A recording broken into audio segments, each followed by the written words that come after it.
राधे राधे दोस्तों, स्वागत आपका अपने चैनल मनीषा साहू पर। आज हम आपको एक नई और ज्ञानवर्धक कहानी सुनाने आ गए हैं। यह कहानी कुछ सपेरों की है। सपेरों का एक झुंड जंगल के बाहरी इलाके में रहता था। उन लोगों का जीवन बहुत अलग था। वे सुबह से शाम बस सांप पकड़ते थे। ऐसा बहुत वर्षों से होता आ रहा था। तो अब उस जंगल में सांप का नामो निशान भी नहीं मिलता था। सपेरों ने सोचा कि अब जब यहाँ कुछ बचा ही नहीं है तो क्यों न हम कहीं और जाकर अपना जीवन यापन करें।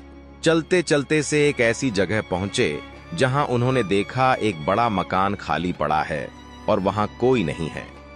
अब वे भीतर चले जाते हैं। वहां एक सांप का पिटारा रखा था। उन लोगों ने सोचा, अरे ये तो भाई किसी सपेरे का घर लगता है। उन लोगों ने सांप को उठाया और वहां से रवाना हो गए।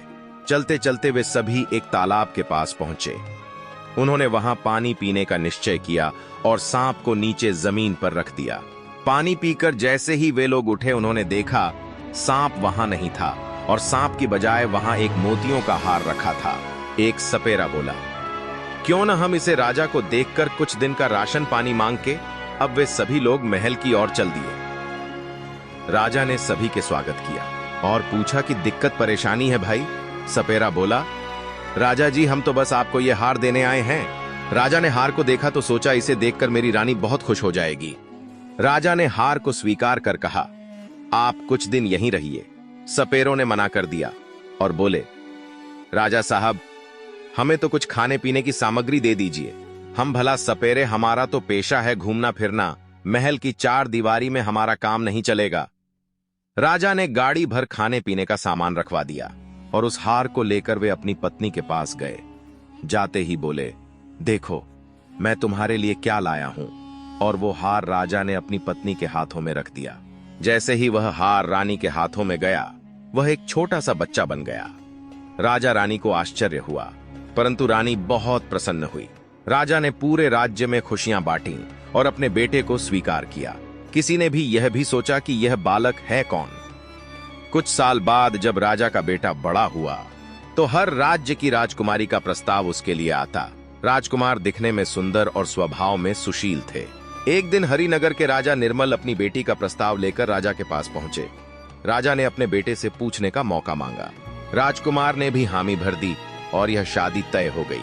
शादी के समय राजकुमारी को राजकुमार बहुत पसंद थे, परंतु जैसे ही शादी हुई राजकुमारी को राजकुमार पर शक होने लगा, क्योंकि राजकुमारी ने कुछ लोगों को बातें करते सुन लिया था कि राजकुमार राजा के असली पुत्र नहीं।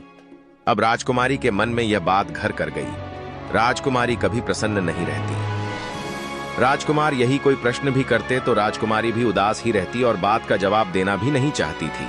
अब राजकुमार को भी शक हुआ कि रानी को आखिर हुआ क्या है। दोनों में बहस होती रहती और राजकुमार थक हार कर चले ही जाते। अब रानी ने सोचा, ऐसे करने से तो दोनों की ही हानि है। आज जाकर पूछ ही लेती हूं। रानी ने हिम्मत जुटकर राजकुमार से कहा, सुनो, क्या मैं तुमसे कुछ पूछ सकती हूं? राजकुमार ने कहा, क्यों नहीं। रानी बोली, क्या तुम अपने पिता की असली संतान नहीं हो? राजकुमार यह सुनकर गुस्सा हो गया और बोला, देखो, अगर मैं तुम्हें सच बता दूंगा तो तुम मुझे वापस नहीं पा सकोगी। अब तुम देखो, क्या तुम्हें यह बात जाननी है? रानी कहां रुकने वाली थी। रानी ने हामी भर दी तो राजा ने कहा, चलो ठीक है, यही सही। कल सुबह नदी के किनारे चलते हैं। वहां बैठकर मैं शायद तुम्हें पूरी कहानी सुनाऊंगा। रानी को आश्चर्य हुआ कि यह बात बताने के लिए इन्हें नदी के किनारे जाने की क्या आवश्यकता है।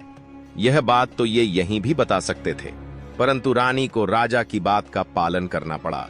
अब जैसे ही सुबह हुई, रानी राजा को लेकर चली जाती है और नदी के किनारे जाकर वही प्रश्न फिर से करती हैं। राजा ने कहा, हाँ, ये बात सच है कि मैं मेरे माता पिता का असली पुत्र नहीं हूं, क्योंकि मैं एक सांप हूं। इतना कहकर राजकुमार सांप के रूप में बदलकर पानी में डूब गए। अब रानी की हालत बुरी हो गई। वहां रोने लगी और महल जाकर उसने यह सारी बात राजा से कही। राजा रानी की तो उम्र हो चली थी। अब वे लोग इस बात से बेहद दुखी थे। उन लोगों ने निश्चय किया कि जगह जगह जाकर वे लोग राजकुमार को ढूंढेंगी। रानी की हालत खराब हो चुकी थी। आगे की कहानी जानने के लिए अगले पार्ट का इंतजार करें और इस वीडियो को लाइक करना न भूलें।